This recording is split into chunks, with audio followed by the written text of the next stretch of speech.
Hello, everyone, and we have another amazing lady diversity power, I should say, co-author, and one of my most favorite people in the world, the one and only Sarah Blake. Hello, Sarah. Hello, hello, hello. How are you?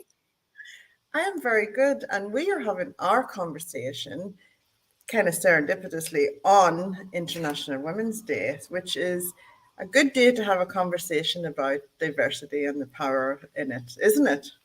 Look, of all the days, we were scheduled over the last few days, and today it's finally happened for you and I. And I feel like it was meant to be because on International Women's Day, I'm actually not doing anything today until tomorrow.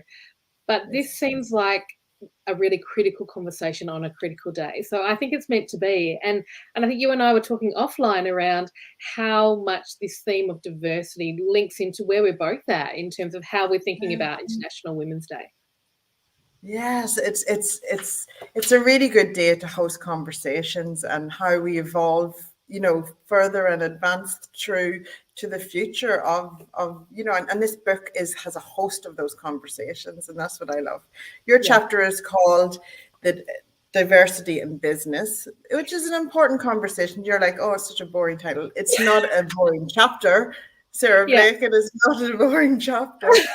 Let's talk about diversity in business and where we're at, where you see that we're at and what needs to be done.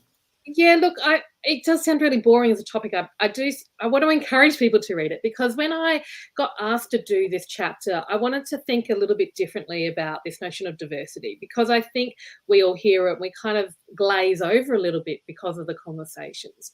So I wanted to try and reframe diversity.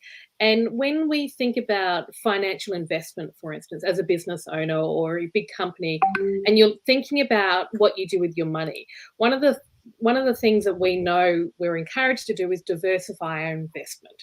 And we diversify our investments to create multiple income streams, high risk, low risk. We can better increase the chances of good outcomes for ourselves. The same is also true for nature. So nature really gets diversification. That's what helps us survive. The more diverse our ecosystems are, the better we thrive. So we need diversity in our lives to excel, to do really well. And if we take that same thought into business and the way we run business and the way we make decisions, it's also equally true. So, of course, diversity matters and should just be a part of our everyday practice, not something that is hard to understand the value of. We've moved beyond the need for that argument, right? We know it's needed and we know it's beneficial. So what does it mean in real life, in practice? Yeah, and be progressional. You don't want to become stagnant in one thing, don't you? You want it to be advancing all the time, always moving forward, and diversifying our thinking. It is all about mindset. What's your perspective? Challenge it. Grow with it. Sorry, I get excited when I think of And that's what this chapter is about. It is really about shifting the dialogue from diversity of appearance to diversity of thought. Because when we focus only on how we look, whether it's gender, whether it's cultural background, whether whatever the label is, that's only focused on appearance, we miss the whole point of diversity. Diversity is not just that, but it is the way we think, because all of those appearances, our cultural, our genders, our upbringing, all influence how we make decisions. And when we draw from people that think the same way we do, with our same biases and fears and concerns, we do stagnate in our potential to innovate, in our potential to create, in our potential to grow. It's only through diversity that we can accelerate and create space for magic, for creativity and different problem solving to flow. So I wanted really to encourage people to get used to this notion of diversity. And the challenge is, as a conflict strategist, that diversity necessitates difference. Difference creates confusion. It creates uncertainty. It creates conflict. And we all get a little bit squirmy when we're faced with those things, because we don't want to feel that, and we don't know what to do with those moments of conflict. And so really what I want to encourage people to do is to find the capacity to be okay in the discomfort and navigate through that and use that as a, hey, we must be onto the right track. If we're feeling this matters. We're in the right direction. Do you see why Sarah is a conflict strategist, guys? That is it. You got to feel it, get comfortable with the discomfort, because that's where the breakthroughs happen. And if we're going to be progressional in life, or personal lives, or and in business, we need to allow that space for that. And I heard you say the word magic, Sarah Blake, and I love it because I'm all about creating room for magic, diversifying your thinking. Many years ago in business, magic was not a word that would be used. It would have been a woo word. Whereas, I get called into business to talk about my principles now that are more, you need more diverse thinking to allow that in. But the results are there. Yeah. The results are there because we talked about fear there. When you learn to really work through your knowing, as I talk about in business circles, you can make decisions. Now, decisions are what stall people. You can make decisions with unwavering confidence of where you're going. And that's innovative thinking. That's stepping outside of the comfort zone. You don't need to take a big leap, just a little step to allow that magic to happen in your business. Isn't it? Isn't it It that? is. It's making space. So those points of diversity, those different ways of thinking, the different ways of analysing the world or that risk that you're stepping into in the business world. It's those creative divergent points, those points of difference where something new can emerge. It's where we discover this sense of common ground. Oh, you're coming from it this direction and I'm coming from it from this direction. And suddenly we discover something new. And we can't do that when we're only hearing the same stories around us. So the diversity helps us gather different data. It helps us gather different information, different perspectives, different understandings. And all of those things create a more comprehensive, holistic picture of this problem that we're trying to resolve. And when we control it, we contain it. When we let our fears hold us back in our decision making, it becomes very difficult to step into a vulnerable, unknown place. So this place of magic, this intuition, is us being alert to and open to this notion that we don't know everything.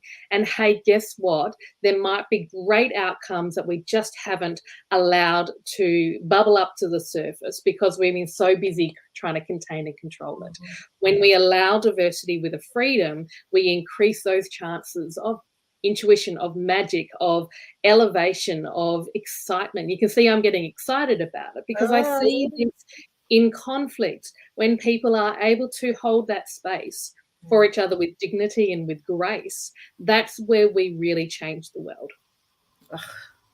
And it requires trust and faith in your own abilities and the abilities of others, and that it's going. But whenever your intuition saying it's okay, we're going to get there, you allow it, and you have bigger, higher yielding results. And so you're rewarded for your faith in the process, and it's innovative because you're finding new ways to do things and solutions, new solutions to things that may have been issues for many before. And especially with, like, I had an amazing conversation yesterday about the new technologies that are coming through and the AI and all of these types of things. A lot of people would fear that and try to control it. That's not going to change it coming through. That's just going to make you frustrated, isn't it? Yeah.